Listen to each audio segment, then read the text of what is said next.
Hey everyone, welcome back to the channel. Today's video is something that I'm really excited to show you guys. I enrolled in one of the watchmaking classes hosted by the Horological Society of New York. And if you're not familiar with the organization, they're a non-profit group whose goal is to educate the next generation of watch enthusiasts and watchmakers. So in these classes, you get to disassemble and reassemble a Swiss watch mechanical hand winding movement, as well as learn about different parts of a watch and what exactly makes the watch tick. And so these classes are hosted throughout the United States, although sometimes they go to other countries like Canada or Hong Kong. And basically, you can sign up for these classes online. They are a little bit pricey at about $500 to $600 US, which is around 900 Canadian dollars. But with that, you do get a comprehensive 4-hour education. And in this video, I'm going to walk you through exactly what they taught us so that you can decide for yourself whether you want to register for this class or not. So the location I ended up choosing was Austin, Texas, and they actually held the watchmaking class inside the Element Hotel by Westin. The room that they held the class in was smaller than I expected. For some reason, I thought there would be around 30 participants for the class, but there was only 8 people. But this was actually a good thing because it meant that the instructors had more time to spend with each student. And it also made it easier to chat with and get to know the other watch enthusiasts in the room. In terms of instructors, there were 2 from the Horological Society of New York, and the guy in the lab coat was from Benbridge Jewelers. All 3 of them were highly knowledgeable individuals with a passion for watchmaking, and together they helped guide us through that 4-hour watchmaking class. So the class started off with a little intro to watchmaking where the instructor talked about the different types of watches as well as how a watch works. The presentation was quite informative and engaging, but you could soon tell that everyone in the room had a good understanding of watches beforehand. And really, that shouldn't be surprising because if you're going to spend $550 US on a watchmaking class, you're probably already deeply invested in the watchmaking hobby. Now the movement they let us work on was the ETA 6497, and they chose this one mainly for its simplicity. It has a manageable amount of components, a low frequency, a low power reserve, and no extra complications. And you would think that with a movement so basic and simple, it should be relatively easy to disassemble and reassemble it. But I gotta be honest, when I looked at the movement in front of me with the balance wheel turning and the watch ticking, I was still a little bit nervous. But thankfully the instructors were constantly roaming around the room to make sure you were on the right track. And so, for the first time ever, I began disassembling a watch movement.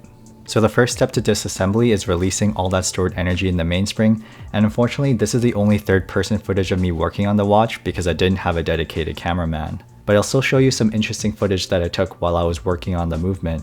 So let's skip ahead a few minutes, and you can see that I've taken out the balance wheel as well as the barrel that contains the mainspring. And you can see that we've placed these parts onto a metal pallet with different wells, and these wells are used to organize the different pieces that we're taking out. Here's some footage of what a mainspring looks like when it's coiled up inside of a barrel. We didn't actually open the barrel in our own movements, but they did pass around this example as a reference point. Throughout the class, the instructors were helping us along by providing us instructions on the big screen, but also walking around to each table to make sure that no one was left behind. Honestly, it was a great learning environment. It was fast-paced, but I didn't feel rushed at all. The instructors and students were really engaged with working on the watches, and being able to see and feel every component of a watch movement was an insightful and eye-opening experience. So for example, this is what the inside of your watch looks like when you pull out the crown and start turning it, and then push the crown back in. And then this is what a watch is like without a balance wheel. Because the balance wheel is not there to control the amount of energy being released from the mainspring, the energy gets released much more quickly, which results in this sound.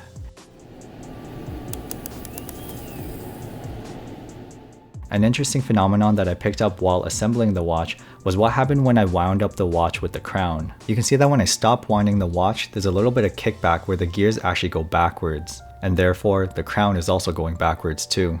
This is the exact same phenomenon that happens with Shanghai watches that I've mentioned on this channel. So it seems that the kickback effect is normal for some movements. And then finally, after 4.5 hours, because we went 30 minutes into overtime, we successfully disassembled and reassembled a mechanical watch. And even though 4.5 hours sounds like a really long time, it honestly flew by so fast because it was such a fun and satisfying experience. I just wish we could take the movements home with us to work on, but apparently they're hard to find and expensive to buy. But there's always Japanese movements or cheap Swiss knockoffs you can work on.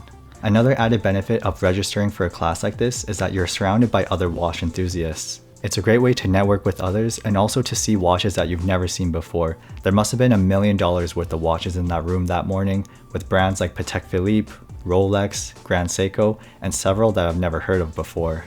It's kind of crazy to realize that there's average, everyday looking people out there who wear very expensive and premium watches. But don't feel pressured that you need to buy an expensive watch to be in this class, because I was wearing my Casio A158 and that thing's only worth like $30.